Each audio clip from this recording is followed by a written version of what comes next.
ऍक्विजिशनचे हे रेट्स वगैरे सगळ्या गोष्टी बोलतात. ऍक्विजिशन म्हणजे फक्त तुम्ही ऍक्विजिशन ते कॉरिडॉरच्या आतच बोलतात, पण बाकीच डीपी रोड करताना त्यांचं तुमच्याकडे मालमत्ता धारकांची साधी कुठल्या संख्या पण नाही की किती मिळकती तुमच्या त्यात डॅमेज होणार आहे आणि त्यांना मोबदला काय दिला जाणार आहे.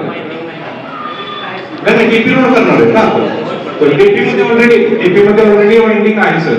आता अस्तित्वात असताना तिथे 5 फुटाचा गोळ आहे, पण तुम्ही 9 मीटरचं दाखवलेलं आहे, ते पण उद्या होणार आहे. वर्ष परंपरा आम्ही सेवा केली, आम्हाला 7 वर्ष लागतात दिली नाही सगळ्यांना माहित पडली, आम्हाला 7 वर्ष लागतात दिली ही बहुत वेळ गोष्टी, कारण मी स्वतः बाधित आहे. या 100 साली घर गेले भिकेला लागले साहेब लोक. 2014 साली पण उत्पादक सेवा झाली, आज पर्यायचे उत्पादनाचे फळे विकते साहेब लोकांच्या दुकानात कामाला जाते, चांदी टाटाच्या होणारे माणसं त्यांच्या वेळ आली ही तुमच्या सगळ्यांचं धोरण. आमचा प्रकल्पाला विरोध नाही, पण तुम्ही कुठल्या पद्धतीने हा प्रकल्प करणार आहे, स्थानिक नगरसेवक असतील त्यांचा विचार विनिमय घेणार आहे.